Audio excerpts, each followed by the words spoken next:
அஞ்சுவது யாதொன்றுமில்லை, அஞ்ச வருவதுமில்லை. நான் சத்யவர்ஷா, இந்திய அரசியல் அமைப்பு ஆலோசகராக பணியாற்றி வருகின்றேன். அனைத்து இந்திய அண்ணா திராவிட முன்னேற்றக் கழகம் மக்களுக்காகவே உருவாக்கப்பட்டு, மக்களால் அங்கீகரித்து, மக்களுக்காகவே வாழ்ந்து சென்றவர்கள் நம்முடைய தலைவர்கள். நம்முடைய புரட்சித் தலைவர் டாக்டர் எம்ஜிஆர் ஐயா.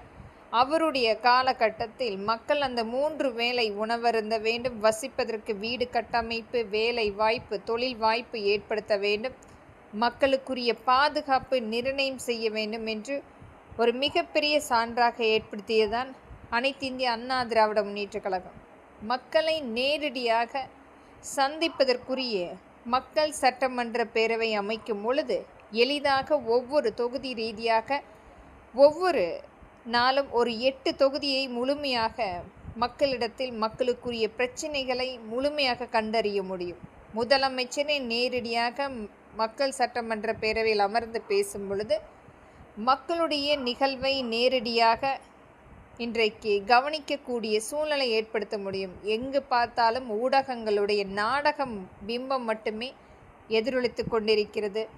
ஆங்காங்கே நடக்கின்ற கற்பழிப்பு வழக்குகள், ஒரு போதை அடிமை கலாச்சாரமாக வேலையின்மை, அங்கு இளைய சமுதாயம் கிடைக்கின்ற வேலைகளை ஸ்விக்கி, ஜொமோட்டோ போன்ற நிறுவனங்களில் தற்காலிக முகவர்களாக வேலை செய்து கொண்டிருக்கின்றார்கள்.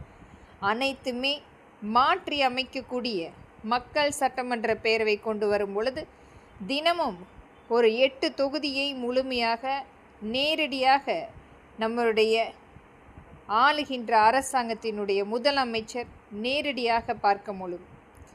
இது கருத்தில் கொண்டு இனியாவது ஒரு மாற்றத்துக்குரிய ஆட்சி அமைப்பை ஏற்படுத்த வேண்டும். இது அனைத்து இந்திய அண்ணா திராவிட முன்னேற்றக் கழகம் ஆட்சி அமைக்கும் பொழுது இந்த திட்டம் முழுமையாக அமலாக்கம் செய்யப்படும்.